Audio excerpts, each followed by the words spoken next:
Iraitsika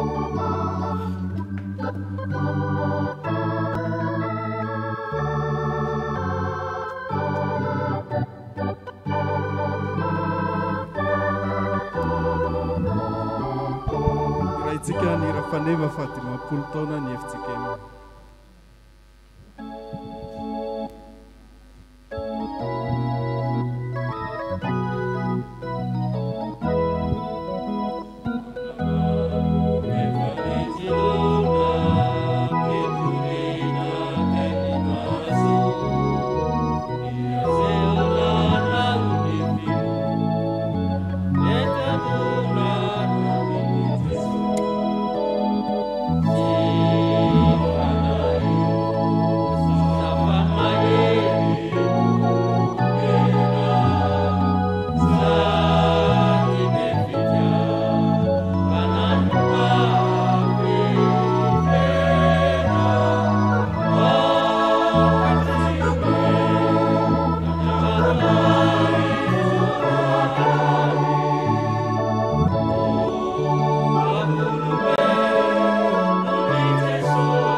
alahady fahatelo amby folo ny volana jona, alahady faharoa manaraka ny trinité zay mbola ibanjinantsika lohevitra hoe anorenana ny maha-kristianina ny finoana. Ny sampana sekoly alahady no mitarika antsika amin'izao fanompoam-pivavahana izao, ary alahady izay hitondrana ambavaka azy ireo ihany koa eto amin'ny fiangonantsika ny anio.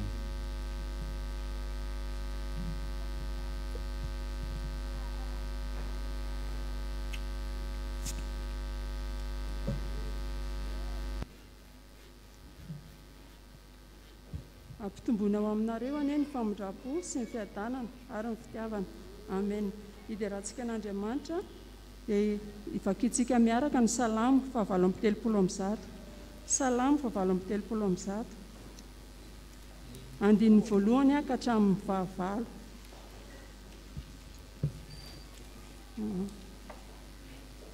Salamo 7:30. Andininy voalohany ka hatramin'ny fahavalo. Rehefa hitantsika dia vakiana amin'ny anaran'ny Tompo manao hoe hideranao ny foko rehetra eo anatrehany Andriamanitra no ankalazako anao.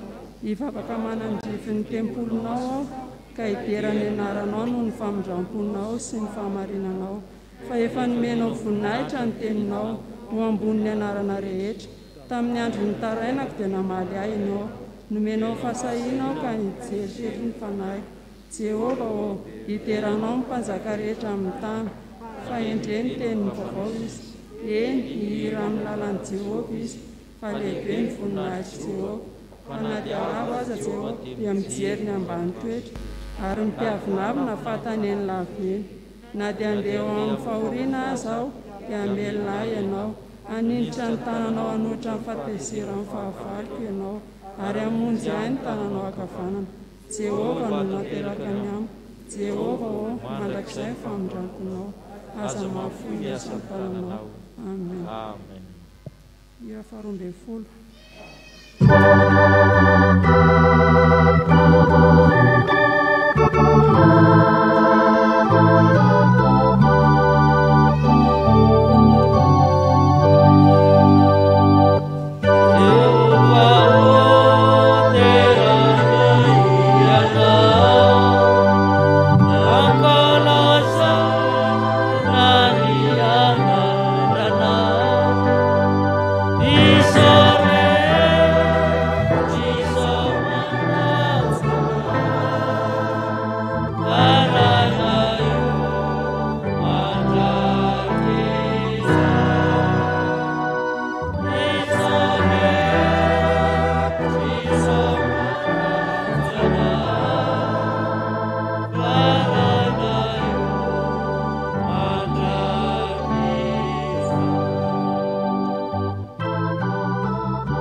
Andriamanitra ray zanaka fanamasino misaotranao zay no ny fitiavanao no ny famindramponao taminay ka amin'ny foazonao tamin'ny aloko ny fahafatesana izahay velonay na trapamonjeny ary mbola notarihan'ny fanainao masina koa ka tonga teo amin'izao toeran'izao tsy afa fa vavadiny lanitra tranon'Andriamanitra saotra tompo fa noho ny famindramponao natao izao anay dia misaotra fa mbola menao izao andro vaovao izao izahay dia ankehitriny tompo dia akinay fenao mba fitantananao ny zavatra rehetra izay ataonay eto ny fanainao masina rehetra any rainao angatanay anamasina ny liturgie ny teny rehetra izay ataonay eto dia apetraka aminao ary isaorana ianao nampisy ny sampana vela tonivon'ity fiangonanay ity dia mangataka aminay zao tompo mba hijerenao an'izy ireny tsirairay avy indrindra ny sampana sekolalaty izay tanoketsa ny fiangonanao dia ny fotoana rehetra Jesosy dia akinay fenao aminao hatramin'ny vavaka izany raha eo dia farananay mivavaka nampianarinao manao hoe rainay eo izany an-danitra ao masina eny anaranao ho tonga eny fanjakanao atao eny sitraponao ety an-tany tahaka ny an-danitra meo any ananinana sahaza ho anay ary mamelany elokay tahaka namelanay izay meloka taminay ary aza mitondra anay amin'ny fakapanahy manafanay amin'ny ratsy anao ny fanjakana sy ny hery ary ny voninahitra mandrakizay. Amen. Afaka mipetraka izay. Mahazo toerana ianareo rehetra.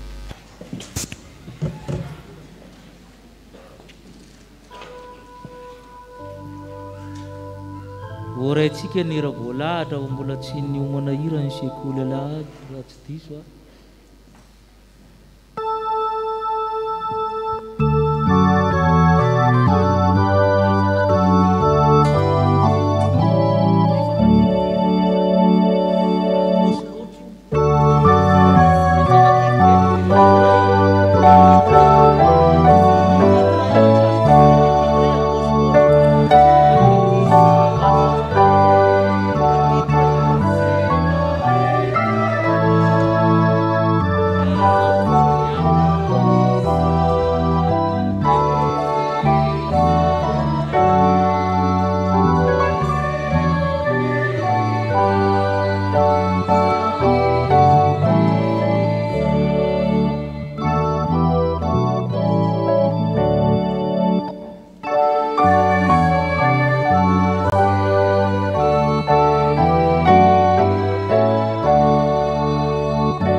Zany dia hita ao amin'ny Exodosy toko 2 andininy 8 ka hatramin'ny 10. Exodosy toko 2 andininy 8 ka hatramin'ny 10. Rehefa hita dia izaho ny hamaky azy amin'ny anaran'i Jesosy. Ary nisy lehilahy anankiray avy amin'ny mpianakavin'ny Levy, lasa nakavady tamin'ny zanakavaviny Levy, dia nanananaka rahavehivavy ka niteraka zazalahy. Ary rehefa hitany fa zaza tsara izy dia nafeniny 3 volana.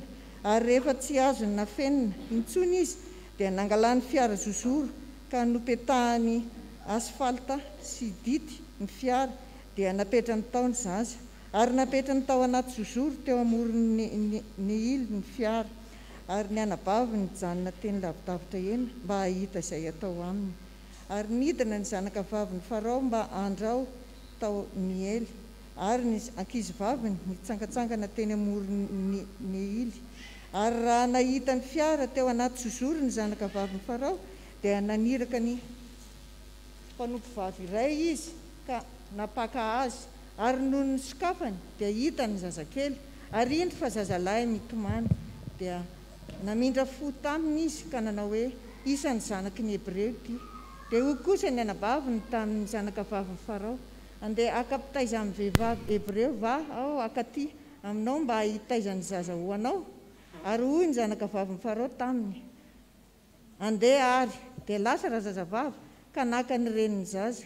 Ary hoy ny zanakavavy ny Farao taminy, ento ity zaza ity ka tezao ho ahy fa izao andohan'ny karamanao. Dia nentin-dra vehivavy ny zaza ka notezainy.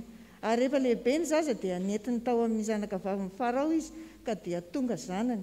Ary ny anarany natao hoe Mosesy fa hoy izy satria tamin'ny rano no nangalako azy.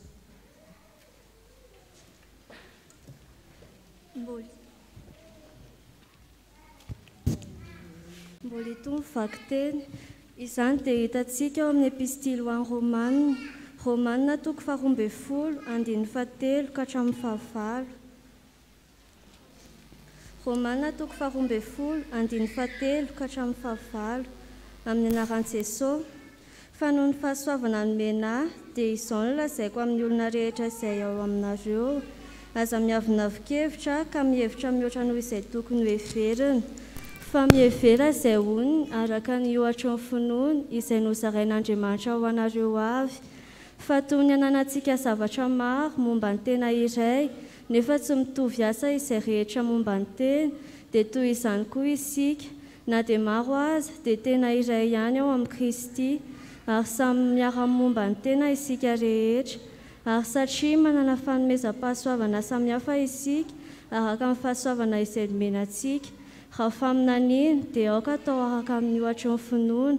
Raha fampoana amin'ny fiangonana dia aoka ho amin'ny fampoana. Raha mampianatra dia aoka ho amin'ny fampianarana. Raha mananatra dia aoka ho amin'ny fananarana. Izay manome dia aoka ho amin'ny fahatsoram-po. Izay manampaka dia aoka ho amin'ny fahazotoana. Izay mamindra fo dia aoka ho amin'ny fifaliana. Amen. Mbola itony vaky teo.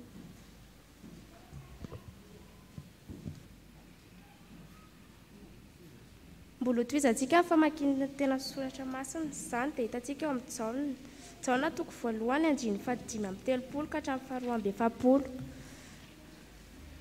Rehefa hitantsika izany dia vakiantsika eo am-pitsanganana. Noho ny ampitsony iny indray dia nijanona ny Jaona sy ny mpianan'ireo lahy ary nijery an' Jesosy nitsangatsangana izy ka nanao hoe ino zanak'ondrin'Andriamanitra.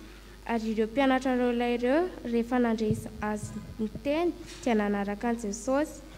Ary hoy Jesosy nitodika ka nahita azy manaraka dia nanao taminy hoe inona no tadiavinareo? Ary hoy izy ireo lahy taminy, Raby, izay atao hoe raha adika mpampianatra eo. Aiza ianao no mitoetra? Hoy izy taminy, avy fa ho hitanareo.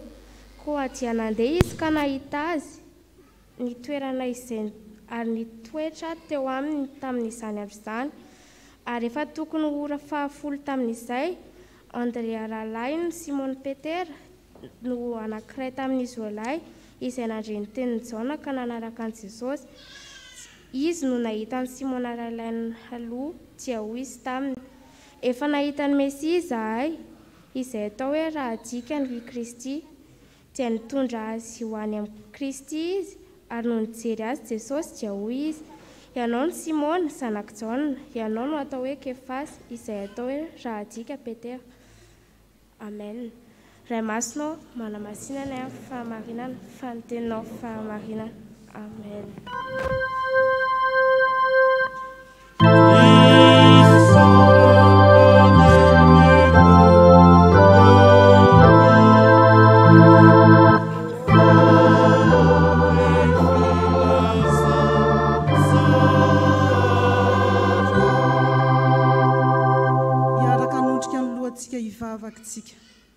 Raha eo nisaotra anao zahay tamin'ity ora sy fotoana ity izay ora nomenao anay. Nisaotra noho ny amin'ny teninao. Ankehitriny Tompo dia mangataka ny fanahinao masina izahay hiasa mahery reto amin'ity toerana ity. Reto ny vahoakanao, vonona iain'izany teninao izany. Ka aoka tsy sorenay afa-tsy ny feonao rery ihany, mba tsy ho diso anjara izahay. Ny mpanomponao izay hitory ny teny, angatahanay ny fanahinao masina hiasa mahery eo aminy.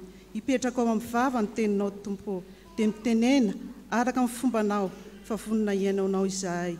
Amin'ny anaran'i Kristy Tomponay sy Mpanjakanay no anaovanay izany vavaka izany. Amen.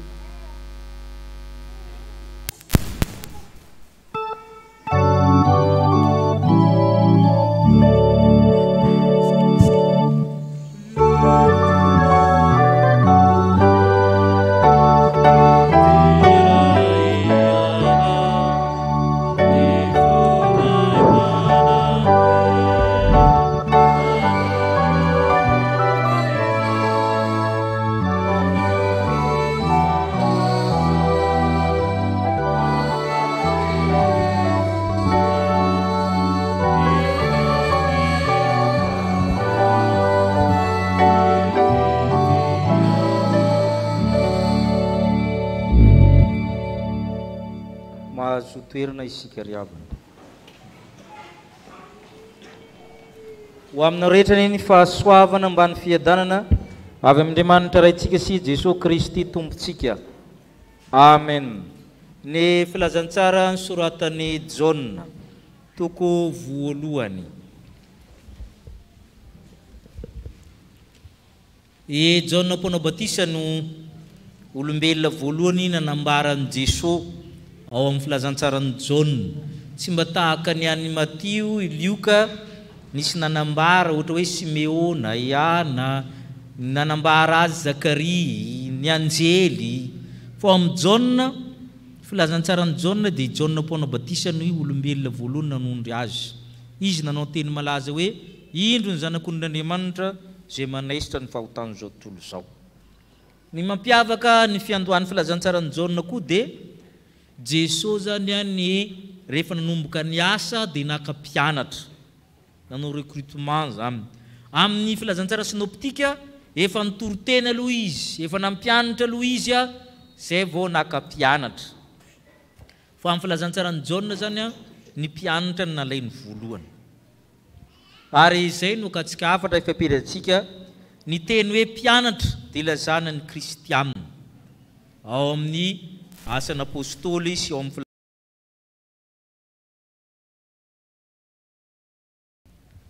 dia andraisitsika aloha hevitra hoe ny tena mpianatra na ny tena kristianina. Inona ny lazana ny tena kristianina araraka ny filazantsarany Jaune eto? Zavatra roa no songanitsika amin'izany. Ny tena kristianina dia mpianatra mino an Jesosy. Mpianatra mino an Jesosy.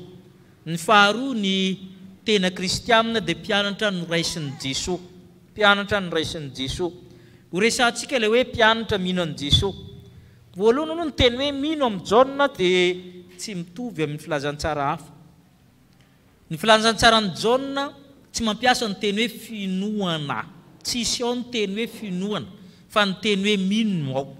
Manambara fa i Jaune zany dia ny mino no tiana ampiasaina kokoa noho ny finoana. Le hoe finoana manko lasa fahalalana fotsiny, lasa statika hoy izy nareo. Fa ny hoe mino dia manambara asa, terme dynamique zany. Dia ny mino zany hitantsika hoe inavy ny dikan'ny teny hoe mino ao amin'ny Jaune. Dia vakitsika ity filazantsara ity ny 5:30 hatramin'ny 9:30 no ny ampitsinin ray dia janona Jaune sy ny mpianan'roalahy. Ary nijeran'ny Jesosy nitsangatsangana izy ka nanao hoe indro ny zanak'Andriamanitra. Ary ireo mpianatra roalahy ireo rehefa nanre azy ny teny dia nanaraka ny Jesosy. Ary Jesosy nitody ka nahita azy nanaraka dia nanao taminy hoe inona ny tadiavinareo? Ary hoy izy roalahy taminy, zany hoe rabika, mpampianatra, aiza ianao no mitoetra? I Jaune mpanao batisa niaraka tamin'ny mpianatra roalahy, nijery Jaune dia nahita amin'ny Jesosy dia mbola miteny iray fanoroany hoe indro ny zanak'Andriamanitra.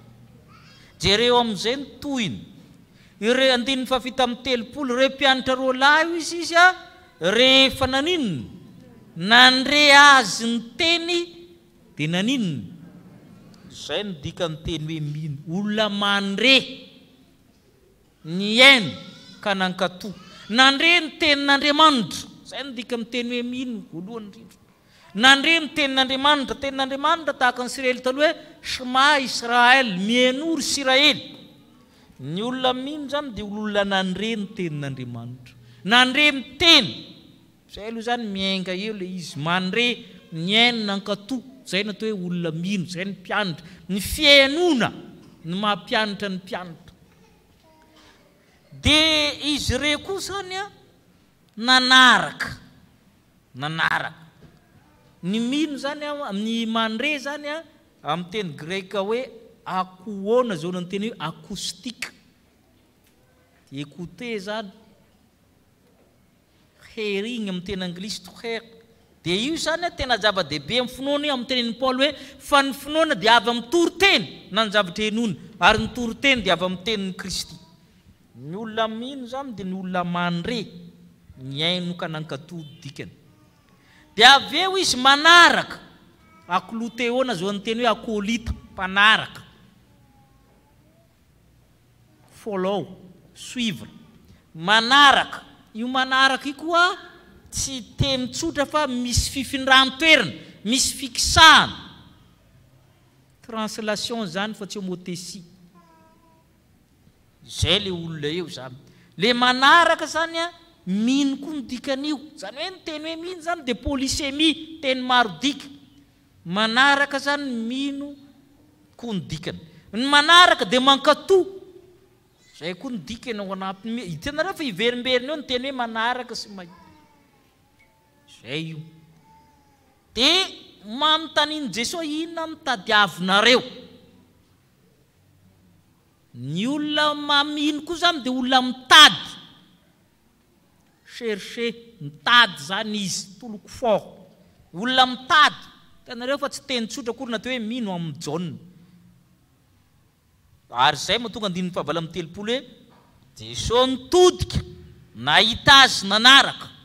Tanareo fa miverimberina le hoe mahita, manaraka, mandre, mijery, dia zay le io. Dia ny olona nahitany Kristy koa tsy mipetrapetra-po ny olona nanaiky azy. Eto zany hoe raby eo, ekeny fampampianatra io, aizy ianao no mitoetra. Le hoe mitoetra zany demeurer, to stay in. Io zany mino koa ny dikan'io, mitoetra ao amin'ny Kristy, satria Kristy tena ololo ao amboatra fitoerana ho anareo ka izay itoerako no itoeranareo koa. Ary teny Jesosy ololo ao fa na ny fahamarina zay tsy azony zao tolo zao raisina sy tsy hitany na fantany fa inareo no mahafantatra azy satria maninona mitoetra ao aminareo izy. Ny teny hoe mitoetra amin'ny Jaona dia te ambony be ny dikany, mino koa ny dikany. Ary zay mahatonga an Jesosy miteny hoe andininy fahasivy amby telopolo vakitsika, ary izy taminy avy fa ho hitanareo, koa dia nandeha izy ka nahita izay nitoerany ary nitoetra teo amin'izy tamin'izany andro zany, ary efa ho tokony tamin'ireo fahafolo. Tenareo ve zany kilalao-teny zany? Avia fa ho hitanareo, ny dikan'izany avia ka mahita, avia fa ataoko mahita, amin'ny lafiny tsara zany fa tsy amin'ny lafiny ratsy. Ny mpianatra zany ny kristianina dia fikambanan'ny olona mahitahita, avia fa ho hitanareo. Dia nandeha izy ireo dia nahita. Tanareo fa ao le teny hoe mahita, nahita zay nitoerany. Nahita zay nitoerany, dia nitoetra teo, tsy niala teo intsony satria efa amin'ny ora fahafolo, ny ora jiosy dia ampina enina, folo miampy ny enina firy, enina ambin'ny folo, zany asezera zany firy, amin'ny efatra. Zany hoe tsy mody tsony io. Zay koa ny dikany hoe mino ao amin'ny Kristy, nitoetra tao amin'ny Kristy ireo. Zay le olona mino. Inona avy nitatsika teo hoe nandre, niaina, nankatoa, nanaraka, nitady, nitoetra. Amin'ny dikany hoe mino fa tsy zavatra teny tsotra zany. Ary tsy vitan'izany fa mbola mitondra namana ry zareo. Vakitsika ny andininy efapolo sy ny faharaiky amin'ny efapolo. Andrea na Andrea rahalany Simona Petera no anankiray tamin'izy ireo lahy nandre, tanareo fa ao le nandre ka nanaraka amin'ny Jesosy. Izy nahitany Simona rahalany aloha, dia hoy izy taminy efa nahita Mesia izay, zany hoe raha abdika Kristy. Ny mpianatra zany dia rehefa mitoetra amin'ny Jesosy dia mitombo fahalalana. Zay mahatonga azy hoe tsy translation ihany fa similitude. Ny mampiavaka ny translation similitude moa, ny homothétie moa tsy mihetsika mihitsy fa mihodina eo ihany ny translation mikisaka, fa similitude sady mikisaka no miofa. Tsy zay le izy. Ny anara matematika. Dia izy ireo zany raha rabo ny fiantsona an Jesosy eto niova hoe Kristy na Mesia. Mitombo zany le finoana anatin'izany mino. Dia nitondra ndray izy any Petera, Simona amin'ny tena anaran'io. Tanareo fa rehefa mahita an Jesosy ny olona, hitan Jesosy ny olona dia manjary mahita olona hafa ndray. Zay ny dikany hoe izy nahita ny Simona rahalany. Zay koa zany le olona mino tsy individualiste ianao zany, tsy ianao rery ny mino, mino ny fiangonana masina manerana zao tontolo zao. Tsy ianao rery ny mahita. Fa izy avy eo nanjary nahita ny Simona hoe ryko misy rahalako zay hitako.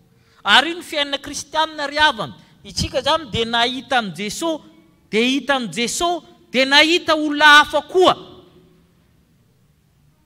Tsy mety raha ianao rery ny hita amin'ny Jesosy, mahita amin'ny Jesosy fa misy olona hafa koa hitanao. Dia tenena amin'ny olona akaikinao hoe hitako ianao sady hita amin'ny Jesosy, teneno aminy. Ary zay natao hoe mpianatra zay, zay natao hoe fiangonana kristianina zay, na tsy fantatrao ara le olona tabidio fa hitan'ny Jesosy io ary hitanao. Zay mahatonga eto rehefa nahitan'ny Jesosy zareo dia nahita ny Simona ndray, ty mbola misy rahalahy, ty mbola misy anabavy, ty mbola misy zao. dia tsy maninona zay présentationnao amin'ilay izy avy eo hoe izy no rahalahy ianina zao dako fa fahita amin'i Jesosy izy zany dia izay zay koa manko ny an'ny sasany efa tsy hay intsony ilay fifandraisanao zany dia izay le eto ny dika miteny hoe mino mampiona amin'ny Jesosy koa ianao zay ny afaramy tsy vitany hoe nahita ny tompo zareo nankatò ny ainy nandreny teny nanaraka mitoetra fa nahita olona hafa indray dia nampiona azy tamin'i Jesosy dia fanontaniana hoe ianao ve le efa nandreny teny ianao ve le efa nanaraka nankatò ianao le ve efa mitoetra tao amin'ny Kristy sady nahita ny Kristy ary efa mitondra olona ao amin'ny Kristy mitondra ny ankonanao mitondra ny mamididina mitondra ny tany amin'ny toeram-piasana zay le olona zay natao hoe mino tanareo fa tsy teny tsotra natao hoe mino ao amin'ny Jaona ny tena kristianina dia mpianatra mino an'i Jesosy ary tsy mino amin'ny fomba tsotra fa hitantsika izy teo fa ny faharoa dia izao ny tena kristianina dia mpianatra ny raisin'i Jesosy fandraisana mpianatra le resaka eto ianao moa rehefa mampiditra mpianatra na miditra mpianatra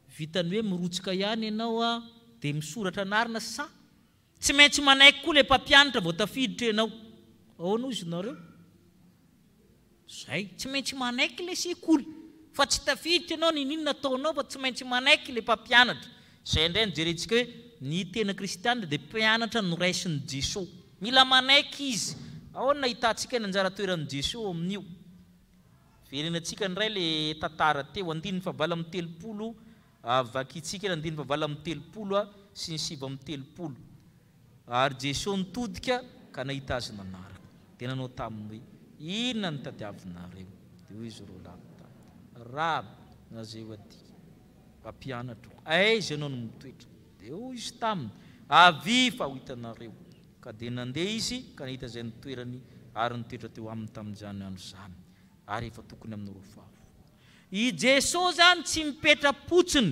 fa raha maheno olona mandre azy izy maheno olona mahita azy izy mahafantatra ny olona manaraka azy izy dia mitodika zay nitanao voalohany mitodika retourné mitodika zany izy mijery anao mitady anao zay le ataon'ny Kristy mahita anao koa izy tsy ampiny mahita ny Kristy fa mila hitan'ny Kristy ary zany mahatonga ny olona mifindrafindra fiangonana teto tsy nahitan'i Jesosy ianay fa efa taritary fa eto zay vao nahita azy ny problema kay tsy zany tsy ianao tsy nahita azy fa izy no tsy nahitanao dia na mifindra-injato ary anao tsy hitany foana fa mila hitany mitodika izy mijery anao ary manadiady ny momba anao fantatritsika tsara rehefa mitady asa dia mita hoe entretien d'embauche manontany inona moa le tadiavinao dia quoi cherches-tu inona ny tadiavinao i fanontaniana ngeza be zany satria inona ny antony tianao amin'ny fiangonana tsisy mitovy sasany mitady sipa dia raha lany andro mikody sipa amin'ny katekomeno satria izay ny andanina ty findrafindra sipa amin'ny sampanao zay ny ogona volanaovana tsara ogo mankaty dia tovanina ny volomaso any sasany zay ny antony aloha filanderany any sasany filamboninahitra sinsisa inana andana amin'ny olona mila mahafantatra an'izany inana lehan'ny olona amin'ny fiangonana ary mila mahefa maritina koa inana atao hoe fiangonana dia ny sasany koa zany ny fiangonana dia veriny hoe anala ny fahantrana ety amin'ny firenena manala amin'ny fahantrana ny fiangonana fa tsy zany mitanjona voalohany ka ilazany mitandrefana ianareo mivavaka nefa mbola mahantra be foana tsy ny fahantrana ranofo ny mamaika ny fiangonana fa ny fahantrana ara-panahy ny fiangonana koa tsy fikambanan'ny mpanao asa soa tsy aresy mihitsy ny banque mondiale ny fiangonana raha hanao asa soa na ny CETRS-Prenina reny na ny mpanao asa soa tahaka ny Alliance na ny Rotary sinsisa tsy zany ny fiangonana manao asa soa izy fa tsy larina voalohany io fa famonjena ny fanahy mila fantatra inona ny tadiavinao dia ny tadiavin'ny olona amin'ny fiangonana zavatra hafa tadiavin'ny olona amin'ny fiangonana zavatra hafa be ny tadiavina Ary zay mahatonga ny olona sasany antoko ny fiangonana mihitsy nitondra fanakana fa mariny tsy zany koa le izy. Inona tsara natao fiangonana mila mimaritra an'izany. Dia inona ny tadiavinareo na amin'ny tanin'i Jesosy tsara ianao rehefa manatonatona izy ny tena tadiavinao. Inona ny tena tadiavinao, inona ny tena alehanao ao. Ary zany mahatonga ny le olona zany aty amintsika betsika be ny mandeha mivavaka fa vitsy ny mahavaly inona ny tena ataonao amin'ny fiangonana. Fa amin'ny Europeana sisa vitsy mivavaka reo vitsy reo tena mahafantatra tsara satria manana ny ampy izy, manan-karena ambony niveau de vie izy fa inona ny mbola tadiavina, tena Kristiny tadiavina. Fiainantsika nendray misy manosika kely dobotrosy tahaka an'izany marary dia makana am-piangonana aingana. Tsy ratsy aloha zany amin'ny voalohany fa rehefa avy eo inona tsara ny tena tadiavinao. Manadiady anao ny tompo alohany andraisana anao. Eza anao no mitoetra. Zay nanontany reto mpianatra reto hoe zay te hipetraka miaraka aminao ary zay ny tadiavin'ny tompo. Olona hitoetra miaraka aminy eto an-tany ka hatrany an-danitra. Izaho hanangana azy amin'ny andro farany. Zay ny olona tadiavin'ny tompo zay. Zay ny olona tadiavin'ny tompo zay. Ary zay le tenenio avy ka mijere manadiadi anao fa ho hitanareo zany manaiky hiara-mitoetra aminao ny tompo. Ary ny tapany manaraka dia izao. Rehefa tavela tao ry zalahy nahitany Simona hoy isika teo nentina teo Simona. Jereo indray nanaovan'i Jesosy Simona amin'ny dininy 2:7 vakitsika dininy 2:7. Dia nitondra azy ho any amin'ny Jesosy. Ary nony nijery azy Jesosy dia hoy izy, ianao ny Simona zanaky Jaona, ianao tao hoe Kefasy, zany tao hoe raha abdika Petera. Nentiny ry zalahy Simona. Tsy tonga dia niraisiny Jesosy. Nijereny, nidininy tsara iza io manatona io. Zay koa nataon'ny tompo aminao. Tamin'ny batisa nentiny ray aman-dreninao ianao. Fa amin'izao ny tompo mijery anao tsara. Satria tamin'iny anao mbola nisy nitondra. Fa rehefa tonga eo ianao nitao amin'ny olona. Dia Jesosy ndray niona aminao. Nijery tsara amin'ny Petera izy. Dia nahafantatra azy. Fantatra ianao Simona zanaky Jaona. Dadanao tao hoe Jaona anaranao io Simona. Zay koa nataon'Andriamanitra antsika. Ianao ramina miasa tsy anatiny anao, miasa ary amin'ny Jaona ianao, miasa ary anao, tale ary amin'ny anina ianao sy ny sisa. Fantatra zany ho Jesosy. Fa eto kosa ianao Petera na Kefasy. Kefasy aminy dikany Petera, vato ny dikany. Omeny tompo andraikitra ianao. Eto ianao ray aman-dreny amin'ity fiangonana ity. Eto ianao dekona. Eto ianao tompona andraikitra amin'ny sampany anao. Eto ianao mpankatoy ianao. Eto ianao zao. Zay zany ianao vao recruté. Zay ve ianao vao aray amin'ny tompo. Omeny anaranao vaovao ianao, andraikitra ianao, omeny toerana ianao. Zay ny dikan'izay. Ka mampianatra antsika ny tompo eto hoe fandraisana mpianatra. Ny tena kristana izy dia mino amin'ny Jesosy. Tsy amin'ny fomba tsotra, fa amin'ny fomba hafa mihitsy. Ary noraisiny Jesosy. Tsy mora miteny hoe mino izy tsika. Jereo nge ny Exodosy 2:2 ampiarantsika an'izany. Finoana tao amin'ny reniny Mosesy sy ny anabaviny. Tamin'ny fotoana io andevo tany Egipta ny zanak'Israely. Ny lalàna nivoaka dia izao hoe raha zazalahy niteraka dia vonoina atsipy amin'ny ranon'ny Nily. Zany hoe zareo zany manao natao hoe kolona voanjo. Amin'izay zany rehefa tsy miteraka lahy le olona dia alaina vady dia levona le taranaka. Fanao zany tamin'ny andro taloha. Ny reniny Mosesy nina fa ity zaza ity dia ho velona. Nafeniny tamin'ny 3 volana. Nampianarina amin'ny sekoly lahady zany. Manahirana zany satria zaza ve tsy hitomana, tsy kobokoboninao. Ny zareo manao fanompony sanandro misy miaramila mandala. Finoana 3 volana. Efa tsy vita tsony manafinazy satria ny angeza, ny olona zany bitsibitsika mbola tsy nanary toko ihany izy. Raha tokony alatsaka anatin'ny rano atsoboka ao nanamboarany inona ny azy? Nanamboarany berceau kely izy nareo nalandô zany amin'ny rano, amin'ny zozoro dia napetrany anatin'ny rano. Mbola tsy nivonony amin'ny azy. Tanareo fa le mino nitaky asa. Ary mbola nasain'ny janona teo koa ny anabaviny Miriama mba tazotazahanao retsy. Novalian'Andriamanitra zany finoana zany. Tonga andeha andro ao ny iza zanaka vavin'ny Farao. Ary amijerinareo hita ao ny teny hoe hita verimberiny ao. 15 dia rehefa nitsangatsangana 15 dia nahita ny fiara izy. Zay ilay nahita. Tsy Jesosy entiny mahita fa zanaka vavin'ny Farao entiny mamonjy. Amin'ny 15 rehefa nisokafana iny dia hitany zazakeliny. Dia namindra fo izy, zanaka Hebreo. Zay le molona mino rehefa miasa dia mahazo valiny. Le anabaviny teo akaikikaiky teo, nampiasa ny finoany koa izy, niazakazaka izy. Tadiavako pitaiza nga ianao satria betsaka ny matianaka tamin'izany fotoana normal zany. Tadiavako pitaiza ve ianao taizan'io alainao nga io, alaiko izy ny anankiray. Tadiavako pitaiza ianao izy eo izy le anankiray tsy malala zay ambonin'ny tany. Izy nalaina le kalakely avy eo, le reniny ihany nalaina. Azonareo ve zany tanteraka le finoana tara. Le reniny ihany sady mbola natao inona koa? Nokaramaina ozy izy. Tanareo zany nokaramaina. Izy reniny ihany, nokaramaina. Zay ny tombotsoa azo amin'ilay hoe mino. Dia zay le zaza rehefa lehibe zany afanono dia nateriny dia lasa zanaky ny mpanjaka. Zany zao satoina ny mino, fampiasana ny teny hoe mino zany. Ka na zany ary amin'ny teny hoe mino koa zany rehefa niraisin'ny Jesosy ianao tsy be freriana. Zay indray ny ahitsiny Paoly amin'ny Romanina 12 ny 7 vakitsika. Tsy manao be freriana ozy izy ka mieritreritra mihoatra ny tokony heverina. Aza manao zavatra mihoatra tsy takatra ny sainao. Romanina 12:7 vakitsika. Fa noho ny fahasoavana nomena izao lazaika amin'ny olona rehetra zay eo aminareo. Aza miavonavon-kevitra ka mihevitra mihoatra zay tokony ho heverina.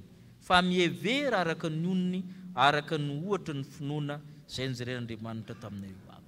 Izy finoana io zany misy gabari, misy fatra amin'ny olona tsirairay aby. Aza manao mihoatra n'izay tsy zakanao. Aza misalovana ny asan'ny sasany tahaka ny bingo manao matso sa midikan'izany. Aza mihevitra mihoatra afaritona anjaranao. Itsika ne olona ray no Paoly apôstôly 14. Maro mitova amin'ny olona, samihafa ny asany. 14 vakitsika.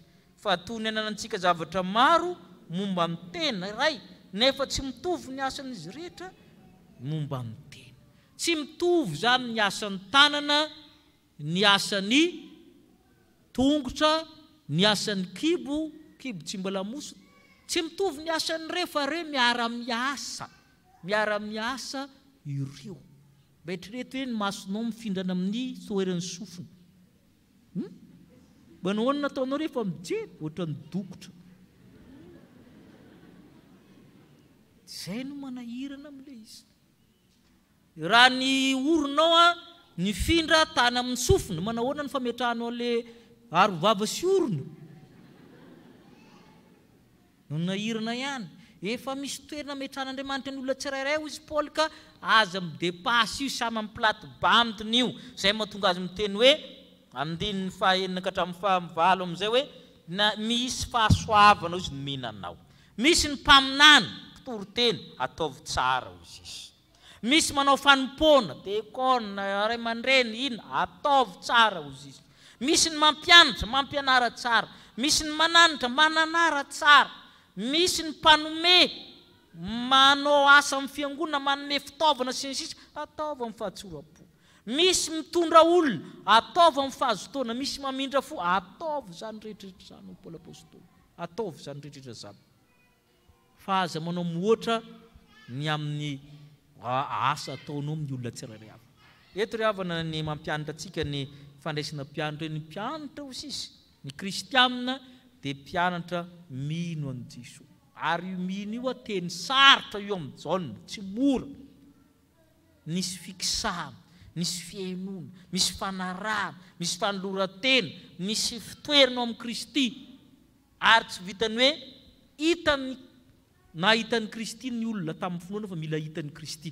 Mila azonao antoka koa fa tena hitan'ny Kristy ianao. Tena mitodika marina izy ka nanontany ianao, inona mitadiavinao. Nomeny anjara toerana ianao, nomeny andraikitra ianao, nomeny toerana, nomeny anarana ianao, no raisiny ianao ny dikan'izay ho mpianatra. Zay ny ampianarana mitompo antsika amin'izao anio izao. Mpianatra mihinany Jesosy, mpianatra noraisiny Jesosy. Ho an'Andriamanitra irery ny voninahitra. Amen.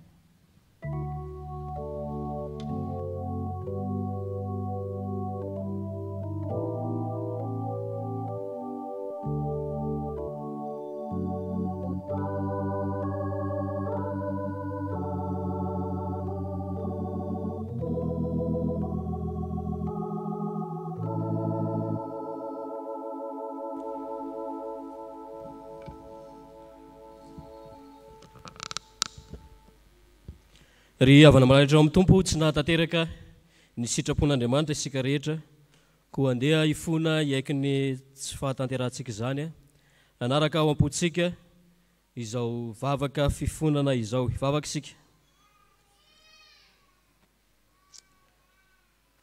Jehovah Andriamanitray, na dia avy petraka azy ianao dia mijery ny ambany toetra rehetra ary ny mpiavonavina fantatrao eny lavitra eny. Fantatrao ny aminay rehetra na mandeha izay na mitoetra ary fantatrao sy hitanao ny fiainanay ny tsy fahamarinanay ankehitriny satria manatrika anay eto ianao. Koa mifona aminao indrindra izay fiangonanao satria ianao nefa nampianatra anay fa ny mankatoa no toetra andrasanao aminay mpianatra ao, andrasanao aminay kristianina, kanefa izahay dia manaiky anao amin'ny molotra fa manohitra anao kosa amin'ny fiteninay, amin'ny fietsika, amin'ny fisainanay sy ny eritreritra rehetra. Na dia efa noraisinao azy izahay ka miombona amin'izao fiangonanao izao dia manalavitra anao kosa noho ny asanay rehetra. Mifona aminao izay ry Tompo Andriamanitray, mangata-pamelana aminao ihany koa satria tsy tanteraka amin'ny mahampianatra ao anay. Raha ny aminay fiangonanao dia fantatray fianao Andriamanitra no hatanteraka ny aminay rehetra ary fantatray sy resy lahatra ihany koa izay ankehitriny fa mandrakizay ny famindramponao. Ka ho aza mahafoy ny asan'ny tananao aminay fa mamonjea anay amin'ny famonjena izay efa nataonao tamin'ny alalan'i Jesosy Kristy zanakao. Amin'ny anarany ihany koa no ivavahanay toy izany. Amen. 7:7 ny 5 sy ny 5.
Ny amela heloko atsika tokoa ny tompo ry havako ko mitsangana handray izany teny somafaly omeny atsika izany. fa ankehitriny dia izao no lazainy Jehovahandriamanitra izay nahary anao sady namorona anao. Aza matahotra ianao fa efa nanavitra anao aho, efa niantso ny anaranao aho ny Tompo ahy ianao. Noho izany ry havako dia ambara fa voavela ny elokareo noho ny anaran'ny Tompo, aoka samy saotra azy isika manao hoe sambatra ny olona izay voavela ny eloka sy voasarona amin'ny fahotana, sambatra ny olona izay tsy sain'i Jehova eloka ary tsy misy fitaka ny fanahiny. Amen. Ifalitsika noho izany tenin'ny Tompo izany ny 2:200 ny 1 sy 2.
Iombona amin'ny vavaka fangatahana isika rehetra ry havana, hivavaka isika.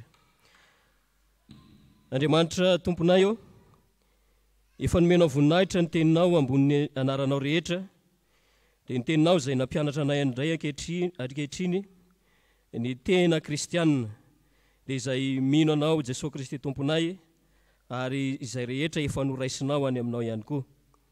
Koa ampio izay fiangonanao mba ho tena kristianina ka aneo izany amin'ny teny sy ny asa, ary aneo izany ihany koa ahafahanay mijoro vavolombelonao amin'ny miara-miaina aminay rehetra ankehitriny. Ankinina aminao ny tetikasa ny fikasana rehetra izay nomenao ny fiangonana, ary apetraka eo ambany fitarianao araka izany ny fanokanana ny dekona vaovao amin'ny alahady avy izao. Ianao nefa nitantana anay tao anatin'izany, ary mbola nankinana ihany koa ankehitriny ny fandaminana rehetra mba hisehony ny voninahitrao amin'ny fotoana izay isiny ny fanokanana, ary ijoroan'ny mpanomponao ihany koa vavolombelonao amin'ny androm-piainany manontolo. Petraka eo ambany fitantananao ihany koa ny sampana sy ny fikambanana rehetra izay miombona amin'izao fiangonana misy anay izao. Ankehitriny dia tsaronay manokana ny sampana sekolelady, tsy miafina aminao ny fahatapahan'ny fianarana noho ny zava-misy. Ankehitriny miomana ny anoho izany izy ireo, dia momba azy, momba ny mpianatra, ny mpampianatra, ny ray aman-dreny rehetra mba hahafahan'ny fiangonanao indray manohy izany fampianarana izany. Apetraka eo ambany fitarianao ry Andriamanitra Tomponay ny fiainanay tsirairay avy, miatrika herinandro vaovao izay manomboka amin'ny tean'io tia, dia ianao no hanokatra ny lalanay ary hanome ny fahazavana ho anay, androtsaka ny fitahinao rehetra amin'izay ataonay, na ho an'izay miasa, ny mianatra ary ny raharaha rehetra izay ankinina nametrahanao ny tsirairay. Ry Andriamanitra Tomponay, aminao ihany koa no ametrahanay ny zanak'izao fitaizam-panahy misy anay izao, na ny eto toerana na ny any ampitan-dranomasina, anatsotra ny tananao amin'ny tsirairay ianao, ka hanolotra vahaolana mandrakizay, maharitra mandrakizay ho an'ny tsirairay. Eo ireo namanay izay trapahoriana na moiavana noho ny valana retina misy, ianao Andriamanitra hampionina azy ireny, hampahery ihany koa. Mivavaka izay ho an'ny tsy salama rehetra, ahasitrana azy rehetra ianao, ary aneo aminy koa ny famonjenao, dia ny famonjena izay fiainanay mandrakizay. Ny fikasana rehetra dia apetraka eo ambany fitarianao hatrany. mivavaka izay ho an'ny firenena malalanay ianao an-trano no hiasa aminay rehetra, hiasa amin'ny sehatra rehetra izay misy ankehitriny, indrindra manoloana n'izao valana retina izay mbola eto amin'ny firenena izao. Ny fikasana rehetra ry Tompo Andriamanitra sy izany fangatana izany dia apetraka eo ambany fitarianao, ary aoka ny sitraponao no entinao mamaly izany fa tsy ny sitraponay. Amin'ny anaran'i Jesosy no anaovanay ny vavaka. Amen. Ny olona izay voavela heloka riavana dia samy joro vavolombelon'ny finoany, ka ny fanekam-pinoana laharana faharoa no iomboanantsika rehetra. Isika mino an'Andriamanitra iray tsy to, mpanao ny lanitra sy ny tany, ary ny zavatra rehetra na ny hita na ny tsy hita, ary an' Jesosy Kristy Tompo iray, zanakalahy tokan'Andriamanitra, nateraky ny rainy talohan'izao rehetra izao. Ny mazava avy amin'ny mazava, Andriamanitra tokoa avy amin'Andriamanitra, nateraka fa tsy natao, miray amin'ny zavatra rehetra. Izy ny nahariana izao tontolo izao, noho ny amintsika olombelona sady famonjenantsika, dia nidina avy tany an-danitra izy, ary nataony fanahy masina nofo avy tamin'ny mariviritsiny, dia tonga olona izy. Nombona tamin'ny azo fijaliana ho fanavotana antsika, tamin'ny nanapahany Ponto Pilato izy, maty izy ka nalevina, nitsangana tamin'ny maty tamin'ny andro fahatelo, araka izay voasoratra izy. Niakatra ho any an-danitra izy, ary mipetraka eo tanakavanany ray. Avy any no hiaviany indray amin'ny voninahitra, ny tsara ny velona sy ny maty, ary mandrakizay ny fanjakany. Isika mino ny fanahy masina, Tompo sady mpanome aina, izay avy amin'ny ray sy ny zanaka, ka hitsaona sy hankalazaina miaraka amin'ny ray sy ny zanaka. Izy dia niteny tamin'ny vavan'ny mpaminany. Isika mino ny fiangonana iray masina, miorina amin'ny fanambaran'ny apôstôly, ary manerana izao tontolo izao. Isika manaiky ny batisa iray ho famelan-keloka, sady manantena ny fitsanganan'ny maty, ary ny fiainana mandrakizay. Amen. Afaka mahazo toerana ianareo rehetra.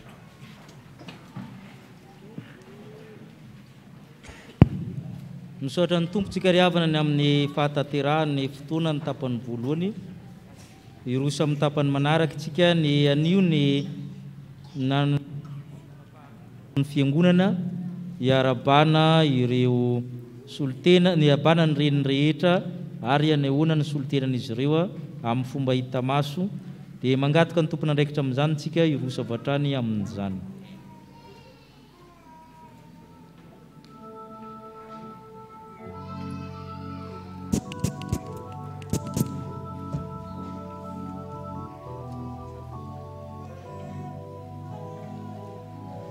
Miarahaba ny mpiray finoana amin'izao ankehitriny izao, miarahaba amin'ny anaran'ny Tompo.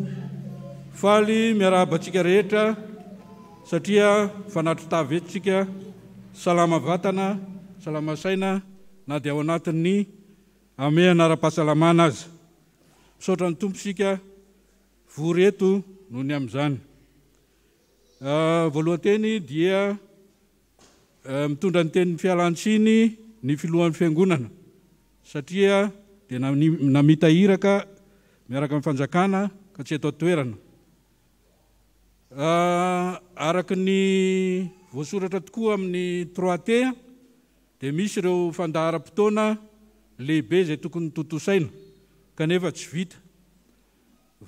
Voateny ihany koa tamin'ny alahady teo tamin'ny fisokafan'ny fiangonana fa dia hisy ny fandaminana izay fotoana tsy vita rehetra, ka araka ny fanapahan'ny barao-piangonana dia ho tanterahana androany ny fiarabana ny reny rehetra na tratra ny fetin'ny reny, ka dia ny ao amin'ny barao-fiangonana ny diakonina sy ny loholona ary fiangonana ray manontolo dia miarahaba ny reny rehetra na tratra izany fetin'ny reny izany.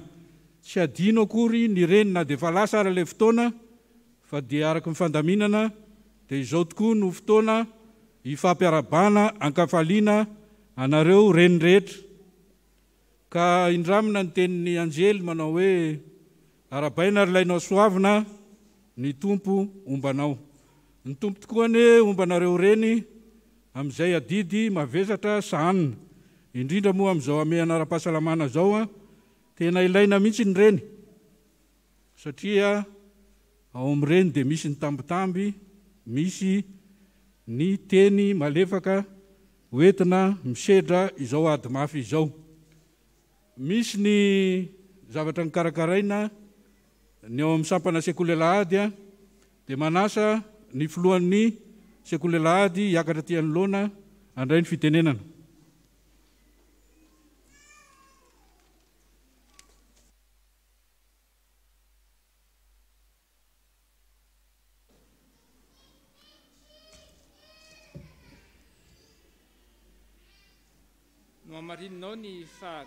no amaroinao ny fahagagana sy ny hevitra izay nataonao anay Jehovahandriamanitra. Tsy misy azampitahina aminao raha tiako ambarany sy olazainy reny dia indro maro loatra ka tsy tamboisaina. Salamo 5:5 araka izany tenin'ny mpanao salamo izany dia ampifaliana tokoa ny iaraban'ny sampana sekoly lahady ny reny rehetra amin'izao fetiny reny izao. Tsy tara sika satria isanandro dia tokony tsarovana foana ny reny. Mahagaga tokoa fa na dia eo aza ny toe-javatra manahirana eto amin'ny firenentsika sy eran'izao tontolo izao dia mbola nomen'Andriamanitra izao fotoana izao isika ahafahana mifampiaraba indray dia mirary soa ny reny rehetra ary mivavaka mandrakariva ho anareo. Mba hosolo tena ny reny rehetra tonga amin'izao fotoam-pivavahana izao dia angatahana mpanajana ireto olona manaraka reto mba handroso ety anoloana hotolorana fanomezana ary raisi-tanana. Voalohany dia Ramatoa Vadim-Pitandrina Rakotomazafy Mikaela, Ramatoa Vadim-Pitandrina Zakaria Masinjara, Ramatoa Vadim-Pitandrina Randriamanganirina Victorien, Ramatoa Vadin'ny Filohan'ny Fiangonana ary Ramatoa Renim-piahan'ny Sampana sekoly lahady. Hiangaviana mba hiakatra ny loana tompoko.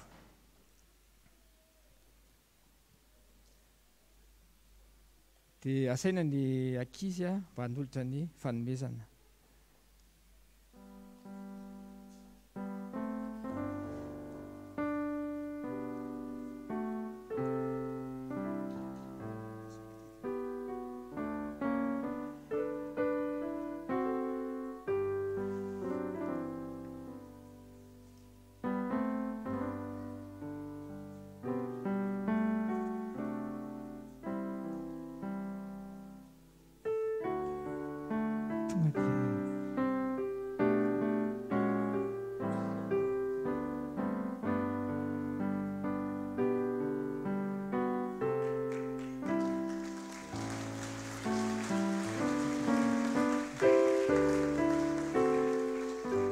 Misy olona tsy enjery zany vaky teny no atao androany fa tsy tsenjery.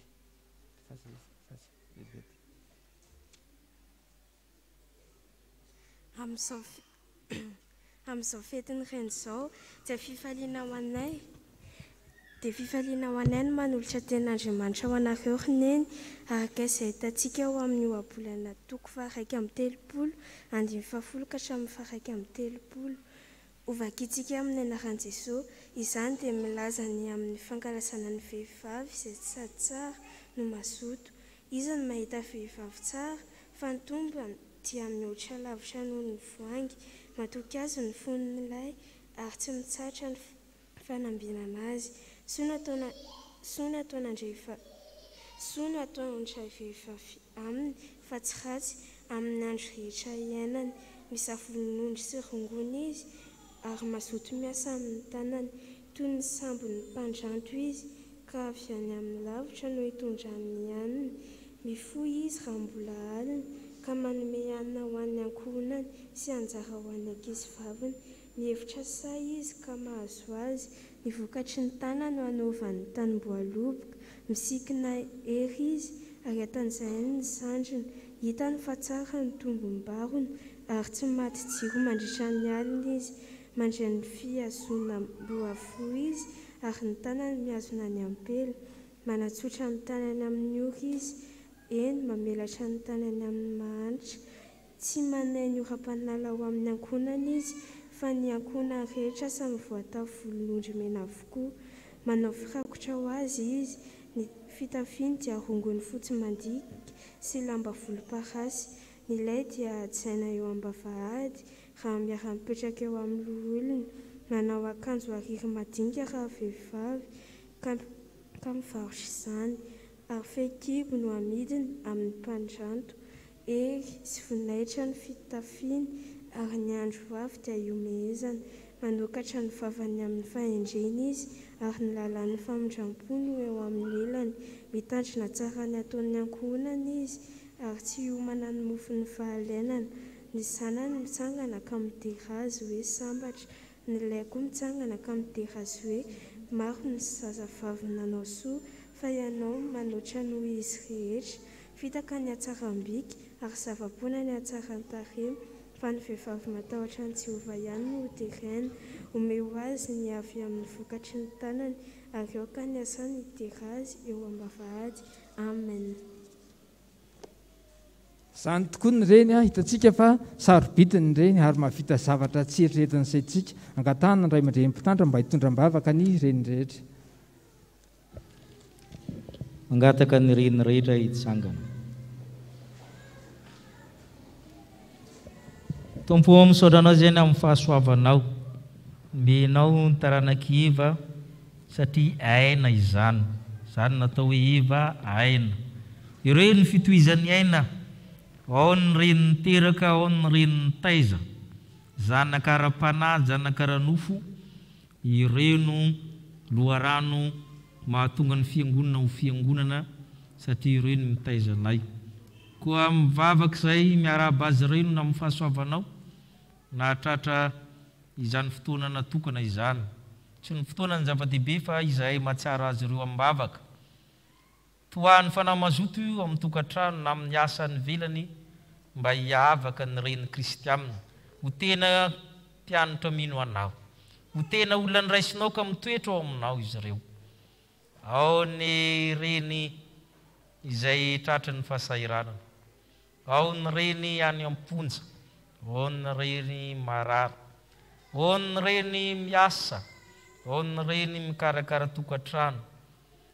Izany rehetra izany apetraka aminao satria manana anjara ny tsirairay aminao izy ianao. Ka tsy hisy miavonavon-kevitra fa samy manana anjara fanompoana tandrify. Fa ny fantatray kosa dia tia azy ireo ianao, dia omba azy ireo ianao. Hiay azy ireo ianao, hitatana azy ireo ianao. Ka lehibe ny olona rehetra ao aminao izy ireo, hitaiza ny olona rehetra ao amin'ny Kristy. Ka menao andro lava fahasalamana heri-tanjaka izy ireo, hiatrehan'ny adidiny tsirairay avy. Ka fahasoavana na fahasoavana tafinao azy ireo, dia izany no ametrahany azy ireo ao ambanin'ny fahasoavanao. Ny amin'ny aran'i Kristy Jesosy Tompo. Amen. Petraka ianareo. Izavy no mandray tarana mo.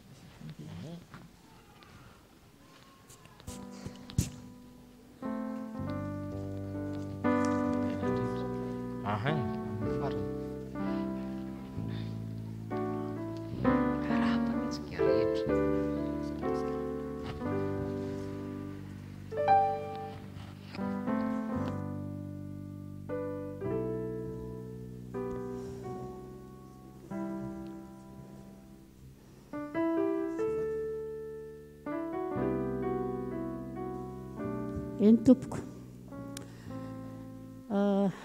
amin'ny anaranay izay nomena zavatra teto moa izany andraisana fitenenana fa ohatran'ny hafahafa be hoe mahazo nefa tsy misaotra. Araka ilay tsy anjerintsika taloha hoe ahoana moa raha misy manome zavatra hoanao amin'ny hoe misaotra tompoko. Izay tokoa ny feo iraisanay rehetra, misaotra amin'ny fitiavana, fahatsiarovana ary na amin'ny fanomezana indrindraindrindra. Vokatry ny fohy dia raisiny am-pitiavana tokoa.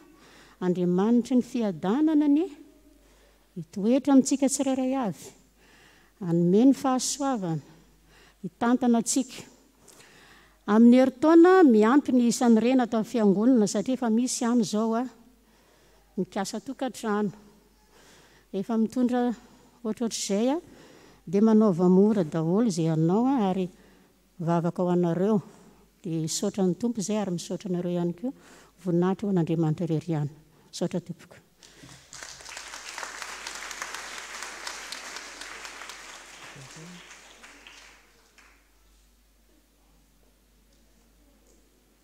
Dia manasa anareo ka hamonjy toerana tompoko.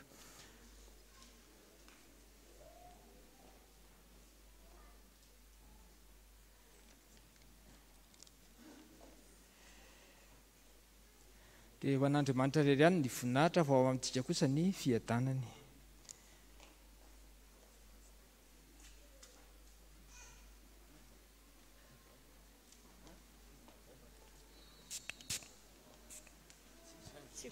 misaotrana be.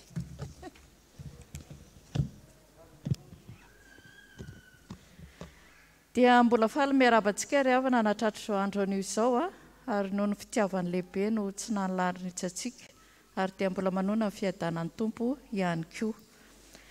Fa any ataoko aoka amin'ny fitondrantenanareo homendrika ny filazantsarany Kristy mba andrenesako ny toetrareo na ho tonga aho ka hitanareo na tsy ho tonga fa maharitra amin'ny fanahy iray ianareo ka miray fo hiara-miezaka hampandroso ny finoana ny filazantsara.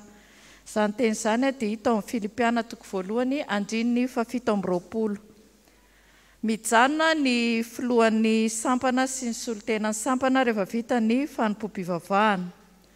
Ny fanokanana ny dekona vaovao dia atao amin'ny heriny anio ka ho fandaminana amin'ny fizotran'ny fanokanana dia ny asabotsy 7 volana Jona amin'ny 2 ora sasany. Eto am-piangonana no fotoana famerenana ny amin'ny fizotran'ny fanokanana. Tanterahana anio rehefa mirava amin'ny fanompo-pivavahana ny famangina manjoa izay tanterahan'ny fiangonana ny sampana ny fikambanan'ny olona sy ny dekona. Ny 15 volana Jona dia isy ny asa sosialy izay karakarain'ny fiangonana ka iandraketan'ny sampana safifa izany ka manentana antsika rehetra mba hanolotra fanomezana ho andreo fianakaviana sahirana toy ny lamba na kiraro na poketra na PPN. Vaovao avy amin'ny sampanasa fitoriana filazantsara. Ary hoy Jesosy, mandehana any amin'izao tontolo izao ianareo ka mitoriana filazantsara amin'ny olombelona rehetra. Ry havana, ho tanterahana any Ambalavahotseny Paria ny 20 ka hatramin'ny 15 volana Jolay ny tafika masina izay anasanantsika fiangonana sampana koa iangaviana isika isoratra anarana any amin'ny sampana sy ireo brony sampanasa fitoriana filazantsara. Ny fotoana fandalinana ny soratra masina ihany koa isaky ny Alahady 7 dia mitohy amin'ity volana Jona ity. Sampana sekolelahady. Miverina mianatra ny sekolelahady amin'ny Alahady 17 volana Jona. Fidirana amin'ny 7 ora. Misaotra antsika mpampianatra tonga nanadio. Mivory ny brony sampana sekolelahady rehefa mirava ny fanompo-pivavahana ary manantona mpampianatra ny ray aman-dreny mpianatra mba haka ny fitindesony. Rakim-pisaorana. Jehovah no heriko sy apingako, izy no nitikin'ny foko ka voavonjy aho, dia mifaly ny foko ka ny hirako no hiderako azy. Atolotra ho an'ny pastera 3 mirahalahy, sampana safifa, mangataka hira FFPM 370. Misaora ny Jehovah ry fanahiko, ary izay rehetra atao anatiko misaora ny anarany masina, izay mamela ny heliko rehetra, izay manasitrana ny aretinao rehetra. Misaotra ny Tompo izahay noho ny fitahiany sy ny fanasitranany nomeny anay menakavy. Mangataka vavaka ho an'ny asa sy ny tokantrano. Atolotra ho an'ny sampana safifa, vondrona mpanazava, pastera 4 mirahalahy. Izay indray ry havana vaovao tamin'izao maraina izao voninahitra ho an'Andriamanitra irery ihany. Araka izany entanina zany tsika mba natitra ny fanampiana izay zakantsika omentsika an'izay sahirana amin'ny 20 Jona izao. Aterinao amin'ny brony mpitandrina, amin'ny concierge na ny mpitandrina mandray le izy ao izay fotsika zany na zavatra na vola na PPN zany. Ny dekona ho atokana amin'ny 20 Jona izao dia ny sabotsy alohan'io fa 7-20 amin'ny sasany asaina koa ny dekona rehetra satria misy ny famerenan-kira fanotonantsika ireo avantsika ireo. Araka izany ny fandaminana ny 3T zany dia mivory foana ny sampana dia mampiditra le izy amin'ny birao fa tsy mandeha automatika koa le ao satria ny 3T dia miantona aloha fa mila ampidirina foana amin'ny birao ny fiangonana dia mankatoa dia afaka manao zany tsika amin'ny vinavina hoe tia nazo tanterahana, tia kosa mbola mijanona kely tsika ihany ny malalan'izay zany ary entanina fanajana trany ny fandaminana rehetra ara-pahasalamana amin'izay rehetra ataontsika. Iroso amin'ny fahaloratena amin'ny alalan'ny rakitra isika hitarika atsika amin'ny hira ny choral raha vita zany dia nandiha ny tema fahenina ambin'ny folo sy ny hira nangatahan'ireo avatsika ireo dekona hitarika atsika amin'ny rakitra.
Misaotra ny tompo isika riavako ny fahafahantsika miara-miombavaka tamin'izao alahady faharoa manaraka ny trinité izao. Araky ny fangatany avantsika teo dia nisy nangataka ny hira 310 dia izany hira zany no hiraintsika mialohan'ny tsodrano.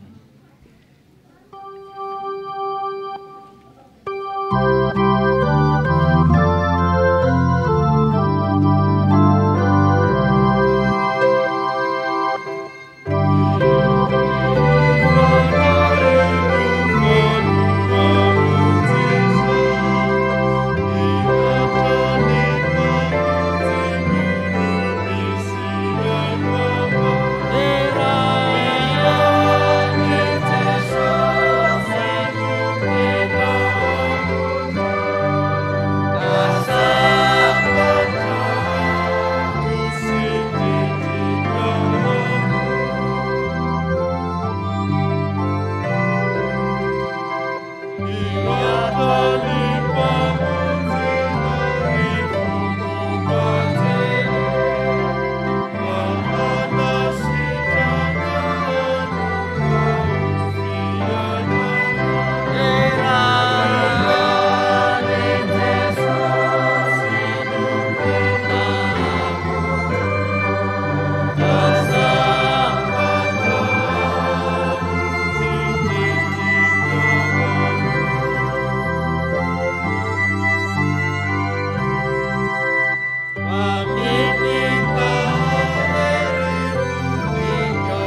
tsodrano izay atolotra amin'ny anaran'i Jesosy Kristy Tompo. Ary Andriamanitra ny fiadanany hamasina anareo samy ho tanteraka, ka aoka harovana avokoa ny ainareo sy ny tenanareo ary ny fanahinareo tanteraka tsy anatsiny amin'ny fiavian'i Jesosy Kristy mpamonjy antsika.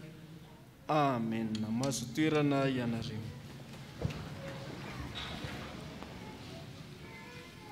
Ary Jesosy nitodika ka nahita azy manaraka dia nanao taminy hoe inona no tadiavinareo. Ary hoy izy taminy, Rabi, aiza ianao no mitoetra? Hoy Jesosy taminy, avia fa ho hitanareo. An'Andriamanitra irery ihany ny voninahitra amin'ny anaran'ny Ray sy ny Zanaka ary ny fanahy masina. Amen.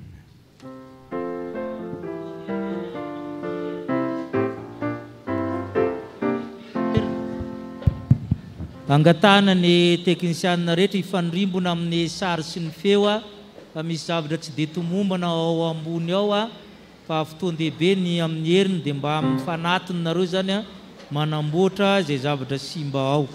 Irosa amin'ny famangina isika dia mandrosa ty anoloana zany re olona ao vangina izany.